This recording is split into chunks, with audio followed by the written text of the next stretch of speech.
la question à présent du ou des secteurs industriels à favoriser pour aller vers une économie positive. Ça, c'est le point de départ d'un débat. Et j'appelle donc mes deux débatteurs. J'appelle Monsieur Louis Gallois, le commissaire général à l'investissement, auteur d'un rapport très discuté sur la compétitivité. Louis Gallois.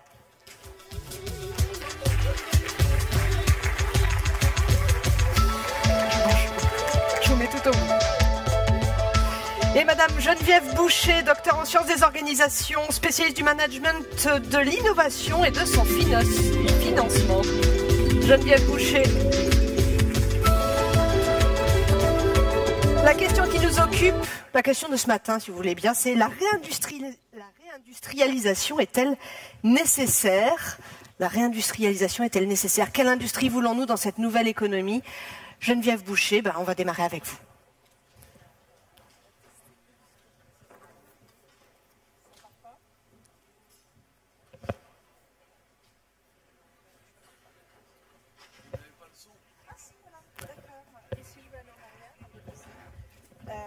Ah d'accord, ok. En fait, elles sont devant. J'ai là ce dont j'ai besoin. Je pense que la réindustrialisation, faut-il réindustrialiser? Je crois qu'il n'y a pas de débat là-dessus. Enfin bon, on va voir.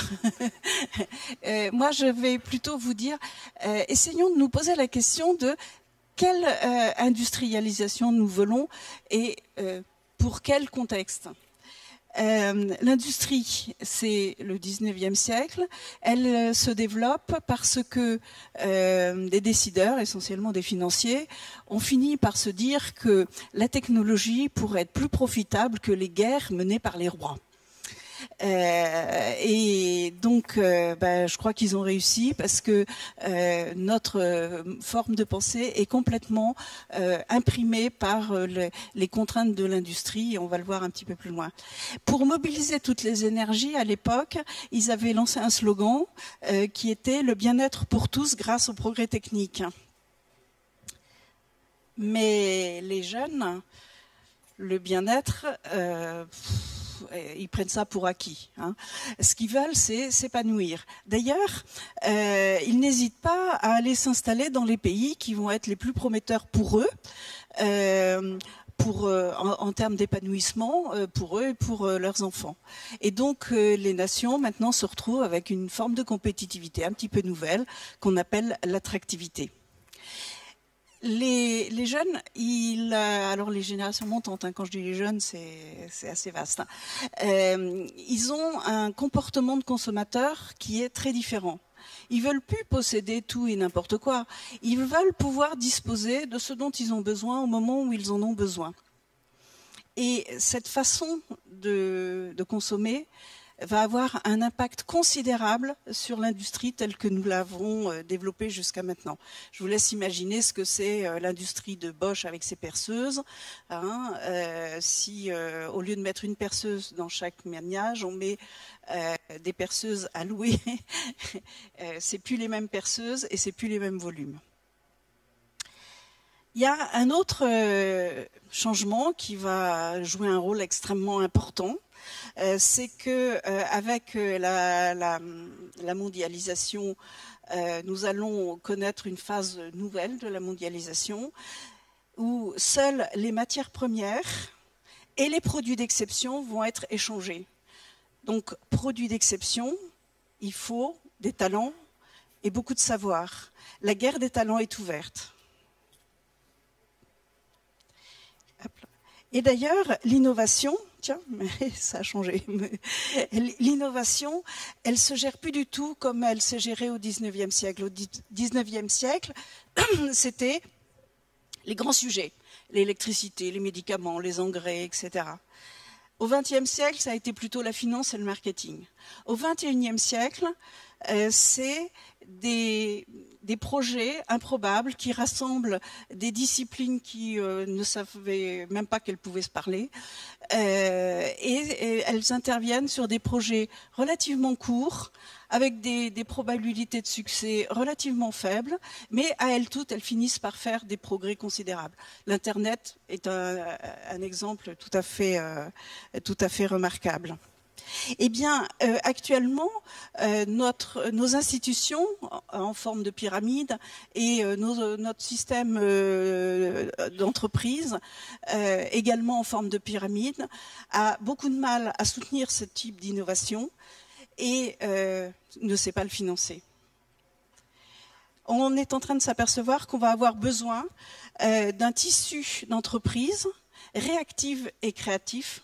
Alors c'est le tissu qui est créatif et réactif, hein, mais il est composé d'entreprises qui sont elles-mêmes créatives et réactives, et donc des entreprises à la taille beaucoup plus petite, à la durée de vie beaucoup plus petite, et fortement enracinées dans la culture locale et la culture métier. En gros, la logique devient une entreprise créée autour d'un héros qui a apporté une idée originale. Si un nouveau core business apparaît, il n'est pas possible de croire qu'on va faire évoluer le héros. Il est bien plus efficace de faire émerger des nouveaux héros qui vont créer des entreprises qui seront directement optimisées pour la nouvelle donne qu'on est en train d'essayer de couvrir. Il y a un autre volet qui va jouer un rôle important dans la reconfiguration de notre société. C'est la question qu'on ne se pose pas trop souvent, qui est de savoir qu'est-ce qu'on va faire de tous nos concitoyens qui sont rendus oisifs par le progrès technique et le progrès organisationnel. La vraie vie, c'est 6 étapes. Je nais, bon ça on n'y peut rien, j'apprends, à force d'apprendre j'ai envie de faire, à force de faire, j'ai envie d'innover. À force d'innover, j'ai envie de transmettre mes retours d'expérience. Et quand j'ai fait tout ça, j'ai envie de me rendre utile pour mon plaisir et pour le plaisir des autres. Eh bien, la vie telle qu'elle est designée aujourd'hui, sous l'impulsion de l'univers industriel d'ailleurs, pour une part, eh bien, elle est en 4 étapes. Je nais, j'apprends, je fais, et on me retire du système. Et c'est là où on a un gros défaut. Il va falloir que nous allions vers un système qui permette à chaque personne, durant son parcours de vie, d'être contributive dans la société. Et nous allons distinguer et récompenser spécifiquement 2 types de contributions. Il y a les activités productives. Vous les connaissez bien. Elles sont financées par les marchés, qui eux-mêmes sont soumis aux lois de la finance. Et la finance, apparemment, elle pose des problèmes. Elle est amorale et quelquefois immorale. Et puis, alors, juste, les activités productives, c'est 38% de notre activité de nous tous en ce moment, à un instant T. Et ensuite, il y a les activités dites contributives. Eh bien, les activités contributives, c'est celles qui permettent de travailler l'attractivité et la pérennité de la réactivité de la nation sur le long terme. Dans les activités contributives, on va trouver tout ce qui est culturel, social, politique, spirituel, etc., etc. Ces activités actuellement, donc, qui représentent 48% de notre activité globale, donc plus que l'activité productive actuellement, eh bien, elle est prise en charge dans le cadre du bénévolat. Le bénévolat, ça marche pas très bien. Et dans le cadre du volontariat, bon, le volontariat, c'est quelquefois un petit peu poussif. Et puis, ces activités, elles sont financées un petit peu par la générosité publique. La générosité publique, c'est pas illimité, on ne pourra pas trop aller plus loin. Et donc, essentiellement par la fiscalité. Or, la fiscalité telle qu'on la connaît aujourd'hui, en France et à travers le monde, on s'aperçoit qu'elle devient ingérable. Elle devient d'une complexité inouïe localement et mondialement, puisque il faut que les choses se coordonnent. Par conséquent, il va falloir trouver d'autres façons d'aborder les choses. Personnellement, je travaille avec des gens qui regardent comment coupler 2 concepts qui actuellement sont un peu séparés, qui sont le revenu de base et les monnaies complémentaires. Il existe bien d'autres solutions. Ce qui me semble vraiment important, c'est qu'on franchisse un cap, on arrête de parler de ces choses-là, on essaye de mettre des chercheurs de façon, dans le cadre d'une politique beaucoup plus volontariste.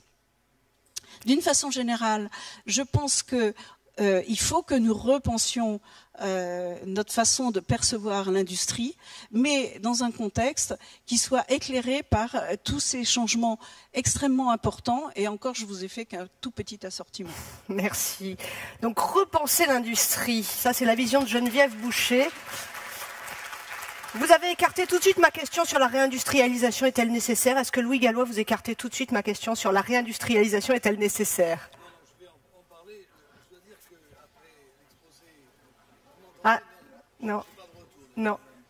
Voilà, c'est peut-être mieux. Oui, là c'est mieux. Après l'exposé de Madame Boucher, je vais malheureusement atterrir, revenir au sol, non pas parce que j'estime que ce que dit Madame Boucher serait éthéré, déconnecté de la réalité, mais parce qu'elle se situe à un niveau de vision de l'évolution du monde qui est celui que l'université doit porter, et j'en suis heureux, c'est le travail de l'université, mais il faut aussi faire le boulot. Et actuellement, le boulot, il est marqué par la situation de crise dans laquelle nous nous trouvons. Alors, faut-il réindustrialiser? Ma réponse est oui, c'est clair. Et je pense que vous ne vous attendiez pas à autre chose de moi. Et je crois qu'il y a un grand danger à l'accélération du processus de désindustrialisation auquel nous participons depuis 10 ans. Ce processus, il est plus rapide que dans les autres pays européens. Je ne compare pas aux pays émergents, je ne compare pas même aux États-Unis. Je dis qu'il est plus rapide que dans tous les autres pays européens, et c'est pour nous une alerte. Pourquoi? Parce que 80% de notre commerce extérieur, ce sont des produits manufacturés. Et que donc, il faut que nous soyons capables d'équilibrer cette balance commerciale. Nous pouvons le faire partiellement par les services, mais on constate que le solde des services plafonne. Et qu'il n'y a pas de perspective que ce solde des services augmente fortement. Je crois aussi parce que lorsque l'industrie est faible, c'est seulement, ou c'est au moins une image du fait que notre économie en elle-même est faible. Et que si l'industrie est faible, c'est que toute l'économie est faible. L'industrie, elle est à l'avant-poste. Et donc, elle traduit les tendances profondes de la société dans laquelle nous sommes. L'industrie, c'est elle qui apporte l'innovation. 80% de l'innovation, de la recherche et de l'innovation en France, ce sont les entreprises industrielles. 80%. Ça n'apporte pas l'emploi. L'emploi va continuer à baisser dans l'industrie, mais un emploi créé dans l'industrie, c'est 3 à 4 emplois en dehors de l'industrie. Il n'y a pas d'emploi qui a un effet multiplicateur plus fort que les emplois industriels. Et enfin, l'industrie, c'est elle qui apporte les gains de productivité dont nous avons besoin pour élever notre niveau de croissance. Je lisais ce matin un article de Patrick Artus qui nous promet 1% de croissance jusqu'à la fin de la décennie, avec 4 millions de chômeurs. Je pense qu'on ne peut pas rester dans une situation comme celle-là. Et on ne peut faire des gains de productivité nécessaires à la croissance que si nous avons un appareil industriel qui réalise ces gains de productivité. Alors on constate que depuis 5-6 ans, l'industrie française ne fait plus de gains de productivité significatifs. C'est-à-dire que la hausse de la productivité, qui n'est pas mauvaise, est insuffisante. Alors, quelle réindustrialisation? On ne va pas reconstruire des hauts fourneaux en France dans un avenir proche, c'est clair. On sait qu'un certain nombre d'industries vont se développer à l'étranger. L'industrie automobile va probablement se développer beaucoup plus à l'étranger qu'en France. Parce qu'il faut aller vers les marchés, parce qu'il y a des problèmes de coûts, et on voit bien que les grands groupes français n'investissent plus en France, ou n'investissent que peu en France, ils investissent essentiellement à l'étranger. Parce qu'il faut qu'ils aillent au-devant de l'économie mondiale, là où cette économie se développe rapidement, c'est-à-dire dans les pays émergents en particulier. Mais cela ne veut pas dire, à mon avis, qu'il faut renoncer à ce développement industriel dont je parlais. Moi, je ne fais pas de choix sectoriel. Vous avez dans tous les domaines des entreprises qui sont capables d'innover, de créer, d'acquérir les techniques les plus pointues et de performer au niveau mondial. Vous avez une entreprise comme Tuan, que vous ne connaissez peut-être pas, qui fait des textiles sanitaires et pour la santé. Cette entreprise est installée à Saint-Étienne, c'est une réussite absolument remarquable dans le textile. Parce qu'elle, justement, elle apporte de la technologie. On met maintenant de l'informatique et de l'électronique dans les bandages. Et je pense que ceci doit nous conforter dans l'idée qu'il ne faut pas condamner des secteurs. Je ne suis pas évidemment pour l'industrie du passé, mais il ne faut pas condamner des secteurs. Alors, où faut-il investir? Où faut-il aller? Il faut d'abord aller vers les technologies génériques et le numérique. C'est absolument clair. Et il faut le faire en soutenant les initiatives extrêmement nombreuses en France de création de start-up. Nous sommes un pays qui crée énormément de start-up, plus que l'Allemagne. Mais nous sommes incapables de les faire grandir. Nous avons un véritable problème. D'ailleurs, nous en parlions avec Madame Boucher dans la salle avant. Parce que ces entreprises ne trouvent pas les capitaux, parce que l'environnement fiscal, social ne leur est pas favorable. Et je crois que c'est quelque chose sur lequel il faut que nous insistions. Mais ces entreprises innovantes constituent le cœur de ce qui va constituer, de ce qui sera dans l'avenir l'industrie dont nous avons besoin. Donc c'est elle qu'il faut soutenir. Il faut soutenir les chaînons de la valeur ajoutée qui sont les plus critiques, soit parce qu'ils portent le plus de technologie, soit parce qu'ils portent des exigences de qualité ou de sécurité ou de réactivité. C'est la force de l'Allemagne. L'Allemagne a délocalisé une grande partie de son industrie, mais elle a gardé sur le sol national les chaînons critiques de la valeur ajoutée. Je crois que c'est tout à fait essentiel. En bref, il faut soutenir tout ce qui est clos, tout ce qui se crée, tout ce qui marche. Il faut beaucoup mieux soutenir ce qui marche que ce qui ne marche pas. Ce n'est pas toujours facile quand vous faites de la politique, et je n'en fais pas, que vous avez un problème d'une usine qui ferme dans un coin perdu des Ardennes, vous êtes bien obligé de vous y coller. Hein, et on ne peut pas en vouloir à un ministre de se remuer pour cela. Mais je pense que ce n'est pas là, malheureusement, que se trouve l'avenir de l'industrie. L'avenir de l'industrie, c'est dans ce qui est clos, dans ce qui innove. Il faut enjamber les générations lorsque nous prenons du retard. C'est ce que veut essayer de faire Arnaud Montebourg avec ses 34 plans. Il y en a peut-être trop, mais je pense que l'idée n'est pas mauvaise d'essayer de mobiliser tous les acteurs, la recherche, l'industrie, pour enjamber des technologies que nous n'avons pas été capables de maîtriser. On va au stade suivant. Voilà, et ben c'est tout ce que font en particulier les investissements d'avenir dont j'ai la charge. Vous savez, ce grand emprunt de 35 milliards. 28 sont déjà investis. Nous venons d'être rechargés de 12 milliards. Eh bien, c'est exactement ce que nous essayons de faire, c'est-à-dire de porter la France de demain, de porter la croissance de demain qui sera, encore une fois, fondée sur l'innovation, la qualité, la productivité. Et c'est cela, cette industrie, elle n'aura pas une taille gigantesque. On ne va pas revenir avec une industrie qui fait 30% du PNB comme dans le passé. Mais c'est elle qui va servir de levain pour l'ensemble de l'économie. Merci. Louis Gallois, merci. J'ai l'impression que finalement vous arrivez à tomber d'accord alors que dans les coulisses c'était c'était peut-être un peu différent. Vous tombez d'accord sur le fait que réindustrialiser, mais c'est une nouvelle industrie qu'il faut soutenir. Geneviève Boucher, n'est-ce pas? Peut-être juste une question avant de vous quitter. Est-ce que vous voyez que l'industrie peut prendre ce tournant d'une industrie positive qui voit à long terme pour les hommes, pour l'environnement? Est-ce que vous constatez sur le terrain que c'est ce qui se passe? Peut-être Louis Gallois. Moi, je me réjouis d'une chose dans l'économie positive. C'est que on enjambe le court terme.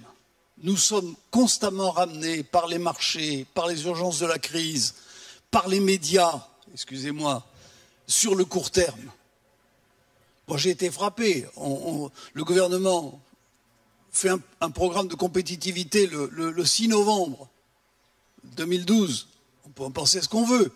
Mais dès janvier 2013, on me demandait quels étaient les résultats. Il est évident que les résultats, on les verra dans 5-10 ans. Et je pense que nous projeter dans le long terme, alors que nous sommes constamment tirés vers le court terme, ça c'est positif. C'est pour ça que il faut jouer le long terme. Il ne faut pas avoir peur d'avoir des projets. Il ne faut pas avoir peur d'avoir une stratégie. Il ne faut pas avoir peur de montrer le cap. Il ne faut même pas avoir peur d'avoir des plans. Dès lors qu'on fait ça avec modération. Parce que c'est ça qui nous projette devant. Madame Boucher, le dernier mot. Et pour vous?